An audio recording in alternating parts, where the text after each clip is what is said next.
Barbecue का धुआं हर तरफ फैला हुआ था।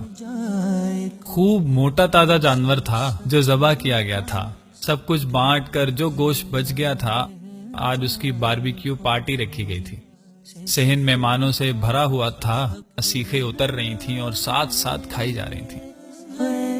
हंसी के कहकहों में कान पड़ी आवाज सुनना मुश्किल हो रहा था। इस दौरान उसे एक कॉल आती है, जिसे सुनने के लिए वो कोने में दीवार की तरफ चल पड़ता है। कॉल सुनकर वापस पलट ही रहा होता है कि उसके कान में एक आवाज पड़ती है, अब्बू, लोग तो सीखे बना रहे हैं और हमने अभी तक गोश्त चखा भी नहीं। आपने तो कहा था कि इस ईद पर हम गोश्त जरूर खाएंगे। ये सुनकर उसे एक जोरदार झटका लगा। ये आवाज पड़ोसी की 7 साला बच्ची की थी। घर का मंजर कुछ यूं था कि बच्ची बाप के पास मौजूद है और उसका बाप चारपाई पर सर झुकाए बैठा है। वो बगैर कोई वक्त जाया किए वापस अंदर घर की तरफ लपका। बच्ची के अल्फाज उसके कानों में अब तक हथौड़े की तरह बज रहे थे। अंदर पहुंचकर फ्रिज खोला और घर में पकाने के लिए रखा हुआ गोश्त ही उठा लाया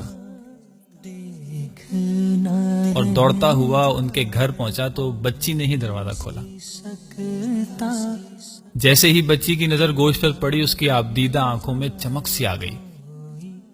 बच्ची की ये हालत देखकर उसके वालिद के भी आंसू निकल आए। हाथ उठाकर दुआ देने लगा, अल्लाह आपको खुश रखे, इस जहान में भी और उस जहान में भी, और जिंदगी भर किसी का मोहताज ना करे। उसे ऐसा लगा जैसे जिस्म में सुकून की एक लहर दौड़ गई हो और कुर्बानी अल्लाह ताला की बारगाह में कबूल हो गई हो। सामीने किराम, हम अपने खाते पीते घराने के दोस्तों को दावत पर बुलाकर समझते हैं कि बड़ा सवाब कमा लिया। क्या हमने कभी ये सोचा है कि हम इन गरीबों का हक उन तक पहुंचा रहे हैं या गाफिल हैं? अगर गाफिल हैं तो हमें इस गफलत से निकलना होगा। अल्लाह ताला से दुआ है कि हमें हर तरह की गफलत से बचाए रखे। आमीन।